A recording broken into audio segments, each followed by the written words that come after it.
politik, tidak ada kepentingan partai, demi keselamatan Pancasila, merah putih, NKRI mereka. Jangan takut, ini oper alih, berarti mereka takut kebongkar masalah teroris, ISIS dan kroni-kroninya yang ada di Indonesia, sampai ada dokumen-dokumen diambil oleh mereka-mereka. Betul nggak? Hati-hati. Assalamualaikum warahmatullahi wabarakatuh. A'udzu billahi minasyaitonir rajim. Bismillahirrahmanirrahim. Alhamdulillah. Wassalatu wassalamu ala nabiyyina Muhammadin wa ala alihi wa ashabihi ajma'in. Amma ba'du. Sahabat muslim dimanapun berada, marilah kita ikuti video dari Abuya Mama Gufron berikut ini. Ulama jangan sampai ketiduran, bangkit sekarang. Kita sadar bahwa kita ini dijajah, asli dijajah. Apa yang ditakuti? Biar saya paling depan, Gufron. Sahabat muslim dimanapun berada, beliau menganjurkan, menyerukan untuk jihad melawan sampai ke akar-akarnya, merupakan bentuk perintah semangat perjuangan dari beliau. Karena apa? Sangat sedikit kalau kita menghitung dari golongan para ulama pribumi di Indonesia yang mau peduli terhadap penjajahan yang berjalan saat ini. Sehingga Abuya Mama Gufron berani ada di barisan terdepan untuk menghadapi penjajahan dari klan Pahlavi terhadap pribumi Indonesia ini. Sahabat muslim dimanapun berada, beliau mengatakan jangan lengah, jangan lengah. Lengah ini kita tidak peduli. Mereka jelas-jelas menggerogoti Nahdliyin atau NU, sudah jelas digerogoti. Contoh kemarin buku yang sudah ditemukan, Cahaya dari Nusantara oleh Habib Mukhtar Ahmad Asghar. Beliau ini adalah murid dari Habib Lutfi bin Yahya. Di dalam bukunya mereka atau beliau ini menyebutkan bahwa berdirinya NU itu tidak lepas dari restu beberapa habaib. Ini penyelewengan sejarah. Kenapa kita anggap ini penyelewengan? Nahdliyin yang mendengar ini lantas percaya. Kalau percaya, mereka menganggap habaib menjadi petinggi-petinggi berdirinya NU, padahal sesuai fakta sejarah tidaklah demikian. Ini namanya NU sudah digerogoti, tapi hanya sedikit yang peduli. Karena apa? Para habaib sudah masuk jauh ke dalam tubuh sendi-sendi NU. Faktanya demikian. Kalau kita lengah, sulit untuk mengembalikan keberdayaan pribumi Indonesia. Bukan hanya masalah itu, di NU Banser juga sudah dipengaruhi oleh klan Pahlavi. Dan jangan ada anak ibu jadi Ansor apalagi Banser. Ingat ini, sampai mampus tidak ada kata Banser. Dan jangan ada anak ibu mengikuti ajaran Islam Nusantara. Saya yang bertanggung jawab atas perbuatan laknat mereka. Jangan ada Islam Nusantara dalam sisi kepercayaan kita kepada Allah dan Rasulnya. Dan ada paham Islam Nusantara dalam ibadah kita dan keseharian apapun bentuknya. Itu laknat Allah Ta'ala. Aku yang bicara, selesai.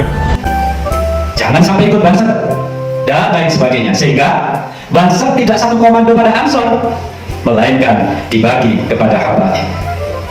Sahabat muslim dimanapun berada, ini adalah contoh kecil yang sudah dijajah oleh mereka. Contoh kecil. Lain dari itu banyak yang dijajah, seperti sejarah. Katanya proklamasi itu ide dari Habib ini. Garuda Pancasila itu lagu Indonesia itu katanya diciptakan oleh Habib ini, atau saran dari Habib ini dan itu. Membelokkan sejarah, termasuk katanya bendera merah putih itu adalah usulan dari Habib ini, Habib itu ini. Contoh penyelewengan sejarah di bangsa Indonesia yang kita cintai ini. Tapi sedikit ulama yang mau peduli. Bendera merah putih konsep Habib Alif-Witang. Nggak benar. Jadi jangan begini, jangan menggunakan sesuatu yang penting bagi negeri kita hanya untuk kepentingan diri kita dan kelompok kita. Terima kasih. Yang ini, Prof, izin. Benarkah kemerdekaan 17 Agustus itu perintah Habib Alif-Witang? Apakah kemerdekaan 17 Agustus? Nggak ada itu. Kenapa ulama yang bergerak? Sebab mereka menguasai bangsa Indonesia ini melewati jalur politik agama. Jalur politik agama, sehingga orang-orang yang punya peran di agama, para ulama, para ustaz, para guru yang mengerti terhadap permasalahan penjajahan ini. Kenapa ini kita mengatakan penjajahan? Sebagaimana Abuya Mama Gufron mengatakan tadi, memang fakta sejarah Habib Usman bin Yahya ini dikirim oleh Belanda dari Yaman ke Indonesia untuk menandingi perjuangan para ulama-ulama Indonesia yang memberontak kepada kolonial Belanda. Apakah kita mau anak cucu kita seperti nasibnya seperti Palestina? Satu, yang melakukan itu adalah genetikanya sama. Zionis genetikanya Yahudi Askenazi, Ba'alwi juga Yahudi Askenazi. Modusnya juga sama, memalsukan makamnya sama, mengklaim sejarahnya sama, membelokkan sejarah sama. Kemudian juga mengutus orang-orang di framing sebagai waliullah, kekasih Allah juga sama. Yang namanya Ba'alwi banyak sekali wali kutub, dikit-dikit wali kutub, dikit-dikit wali kutub. Makanya kalian kalau seumpama menjelaskan Syekh Abdul Qadir Al-Jilani atau Imam Abu Bakar As-Siddiq, Qutbul Aqtab, kalian harus tekankan, ini wali kutub beneran, bukan wali kutub Ba'alwi. Apalagi mereka mengaku-ngaku menjadi keturunan Rasulullah, sehingga rakyat Indonesia bersama para ulama bisa menjadi lemah di dalam melakukan perjuangan melawan Belanda waktu itu. Karena mereka ini adalah orang-orang Belanda, sehingga misinya berjalan sampai saat ini. Mereka menjalankan, walaupun Belandanya sendiri ini sudah kembali ke negaranya karena kekalahan perang waktu itu. Tapi nyatanya mereka yang dikirim Belanda, Habib Usman beserta seluruh habaib yang lain sampai pada hari ini sudah turun-temurun, mereka ini sebenarnya pendatang. Mereka ini jujur saja pendatang. Mereka datang ini untuk bekerja pada kolonial Belanda. Motifnya adalah ekonomi, bukan motif perjuangan. Maka dari itu orang-orang pendatang ini mulai menguasai pribumi Indonesia. Orang-orang Nahdiyin menjadi muhibbin. Orang-orang Nahdiyin menjadi muhibbin. Sebagaimana Gus Yatun mengatakan bahwa orang-orang Nahdiyin diperebutkan oleh banyak golongan. Kita ini berhadapan dengan kelompok-kelompok, ya, dengan kelompok-kelompok yang berusaha merebut jamaah kita. Saya tidak usah sebut kelompok ini apa, sudah paham semua. Ya, kita berhadapan dengan kelompok-kelompok seperti ini. Jamaah kita direbut dengan berbagai macam bujuk rayu. Lama-lama masjid kita direbut. Betul? Di Madura mungkin nggak ada nggak di Madura begitu? Nah, direbut. Semuanya diambil sama mereka. Itu pada saat semua pintu kita tutup rapat-rapat, jendela kita tutup rapat-rapat. Kita tidak memberi kesempatan kepada mereka untuk bisa masuk ke rumah mereka dan mengambil apa yang selama ini menjadi milik kita. Sudah diperebutkan. Bahkan orang-orang Nahdiyin yang sudah ikut kepada klan Ba'alawi atau habaib ini rela mati demi habaib. Mereka rela mati demi habaib. Padahal habaib ini bukan keturunan Nabi berdasarkan penelitian kitab-kitab nasab, penelitian sejarah, dan kajian ilmiah tes DNA. Ini adalah fakta, realita berdasarkan akal sehat di dalam beragama. Tapi karena doktrin-doktrin yang disampaikan oleh Ba'alawi atau Ba'alwi ya lebih tepatnya, doktrin yang disampaikan oleh Ba'alwi kepada pribumi Indonesia khususnya orang-orang Nahdiyin, maka mereka sudah seperti menjadi bagian dari Ba'alwi di dalam menjalani kehidupan beragama. Ini adalah fakta di lapangan. Lantas kenapa mereka begitu setia kepada Ba'alwi? Karena doktrin-doktrin yang diberikan, terutama yang mengaku sebagai doliah Nabi ini, yang menjadi kepercayaan luar biasa bagi pribumi Indonesia. Maka dari itu, berikan kekuatan orang-orang di sekitar kita berdasarkan kitab sejarah, kitab nasab, dan kajian ilmiah tes DNA bahwa klan Ba'alwi putus nasab dari Rasulullah, bahkan mustahil menjadi keturunan Rasulullah karena hasil dari tes DNA menunjukkan bahwa Ba'alwi itu haplogrup G, sedangkan keluarga Rasulullah ini haplogrupnya adalah J. Maka G dan J ini secara genetika mustahil menjadi keturunan Rasulullah SAW atau mustahil ada satu kesatuannya. Sahabat muslim di mana pun berada, contoh bahwa habaib ini adalah benar-benar orang Yaman dan tidak mencintai Indonesia, selalu mendoktrin rakyat pribumi Indonesia khususnya orang-orang Nahdiyin ini dengan cerita-cerita leluhur bangsa Yaman. Bukan leluhur-leluhur bangsa Indonesia, bukan leluhur-leluhurnya NU yang diceritakan, tetapi leluhur-leluhur bangsa Yaman. Bahkan sebaliknya, Ahmad As-Segaf dari habaib ini menghina Kiai Haji Hashim Ash'ari dan menghina ulama-ulama NU terkemuka, diantaranya yang dihina yaitu Gus Bahaudin Nur Salim. Ada yang mengatakan bahwa Hashim Ash'ari ini adalah seorang wali. Bahkan mereka menarik lebih jauh bahwa Gus Dur juga adalah wali Allah. Bagaimana adalah kita pun bisa disimpulkan sebagai seorang wali? Ini satu penipuan yang sangat luar biasa. Hashim Ash'ari itu manusia biasa. satu penipuan yang sangat luar biasa. Hasyim Asy'ari itu manusia biasa. Ini adalah fakta, mereka itu sudah mulai menggerogoti sendi-sendi Nahdlatul Ulama. Dengan demikian, nanti pada akhirnya keyakinan orang-orang Nahdliyin yang menjadi muhibbin ini akan menjadi Yamaniyah atau muhibbin yang berbangsa Yaman, mengakui, membanggakan leluhur-leluhur Yaman yang dikarang oleh klan Ba'alwi sendiri. Kalau kita orang NU ada Syekhul Qadir Al-Jilani, kita punya Sultanul Hadiyah. Tapi bagi klan Ba'alwi tidak ada apa-apanya kalau Syekhul Qadir Al-Jilani, tidak ada apa-apanya. Karena makam mereka itu seperti makam Rasulullah, atau kedudukannya maksudnya, kedudukan Faqih Al-Muqaddam ini seperti Rasulullah di dalam kenabian, demikian pula di dalam kewalian. Berarti Faqih Al-Muqaddam ini di pandangan mereka lebih hebat dari Syekhul Qadir Al-Jilani. Tapi kita selaku orang-orang NU menyikapi mereka sesumbar demikian, sebenarnya kita tidak begitu peduli, terserah mereka, itu klan mereka. Tapi kita yang mempermasalahkan adalah orang-orang Nahdliyin yang awam, mereka ini menjadi terpengaruh di sana. Jadi nanti akidah NU-nya hilang, bukan akidah NU menjadi akidah Yaman. Ini pasti akan terjadi. Sahabat muslim dimanapun berada, sadarlah bahwa keturunan Rasulullah berdasarkan hadis yaitu Sayyid dan Syarif. Habaib atau Habib itu bukan keturunan Rasulullah, tapi keturunan Ba'alwi. Ada itu namanya siapa itu? Zulfikar siapa itu? Ya, kita tuh kan Habib, kita tuh Sayyid. Apa bedanya Sayyid sama Habib? Sama aja. Cuma kebiasaannya yang muda-muda itu biasa dipanggil Sayyid. Kemudian setelah dewasa dipanggilnya Habib. Ya jelas beda dong. Beda. Habib itu panggilan Habib mulai tahun berapa? Dari dulu Dzurriyyah Rasul itu Sayyid Syarif. Sayyid itu Rasul sendiri yang mengatakan Innal Hasan wal Husain sayyida syababi ahlil jannah. Sayyid, bukan Habib.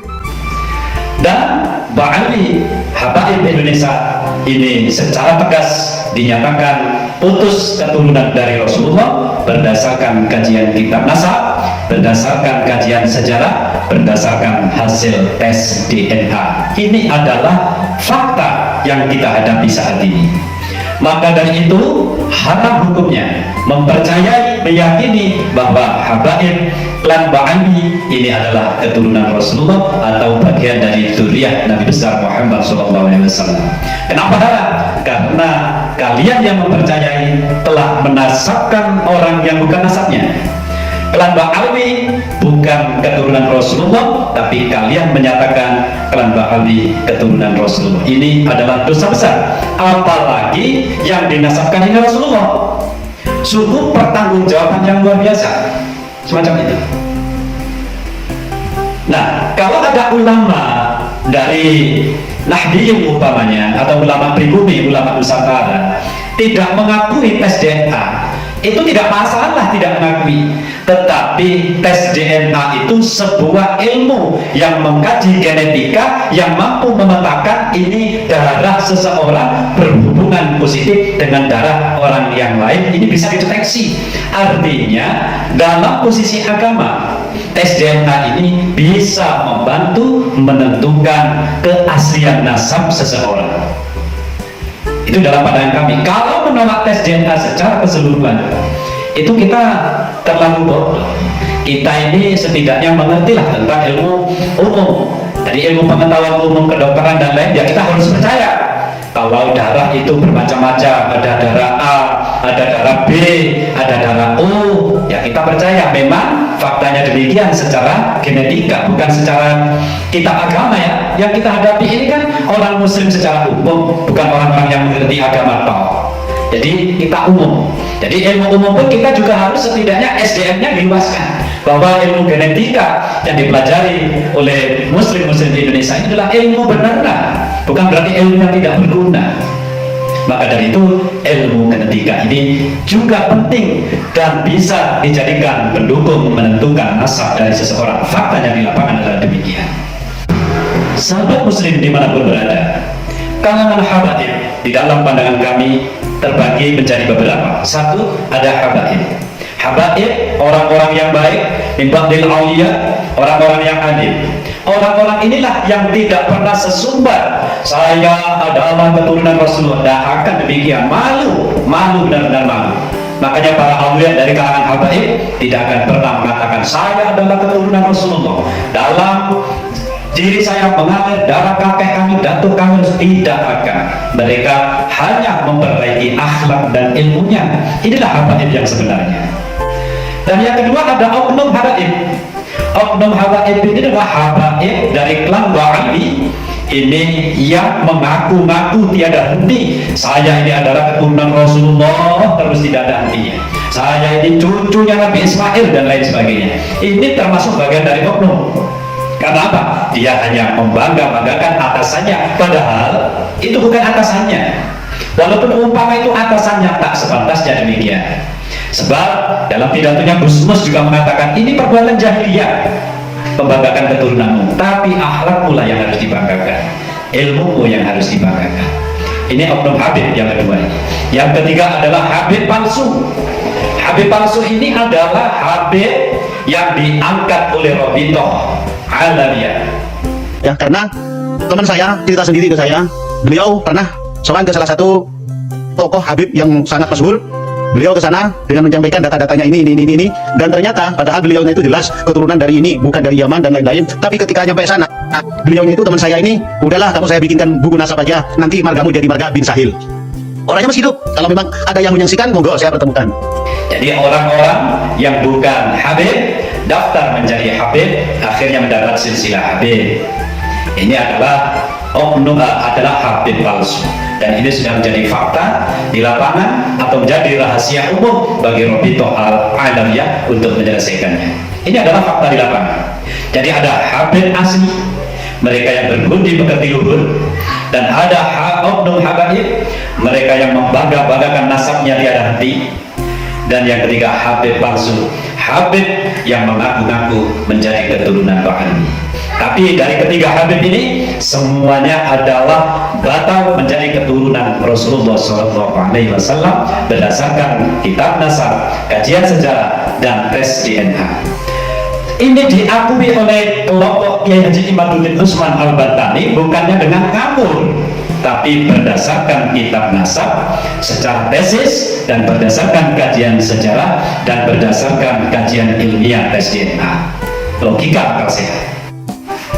Kalau ada yang berceramah dari klan Ba'ali, masa Syekhona Khalil Bangkalan ini keliru, masa Kiai Haji Hamid Pasuruan Waliullah itu keliru, masa Kiai Haji Hasyim Asy'ari ini ulama yang keliru bahwa habaib ini adalah keturunan Rasulullah secara sah? Ini jawabannya adalah bahwa Mbah Hasyim Asy'ari, Mbah Yai Khalil Bangkalan, dan Bayai Abdul Hamid Pasuruan, mereka tidak pernah mengatakan isbat bahwa habaib itu sahih nasabnya kepada Rasulullah. Tidak pernah demikian. Ya, beliau bertiga umpamanya Bayai Hasyim, Bayai Hamid, Bayai Khalil Bangkalan, Bayai Ash'ad Samsul Hanifin, beliau semua itu menghormati habaib. Bukan masalah durian Nabi, ini tidak ada ceritanya, tapi ini masalah akhlak. Beliau menghormati karena akhlaknya para habaib yang bagus-bagus, ilmunya yang alim-alim, bukan masalah durian Rasul. Contoh, kalau bahasa ini tidak mempermasalahkan durian Rasul terhadap habaib. Pernah kan ada habaib yang dimarahi oleh Mbah Hasyim karena tidak punya akhlak? Seandainya beliau itu percaya full ini adalah keturunan Rasulullah, ya tidak akan dimarahi.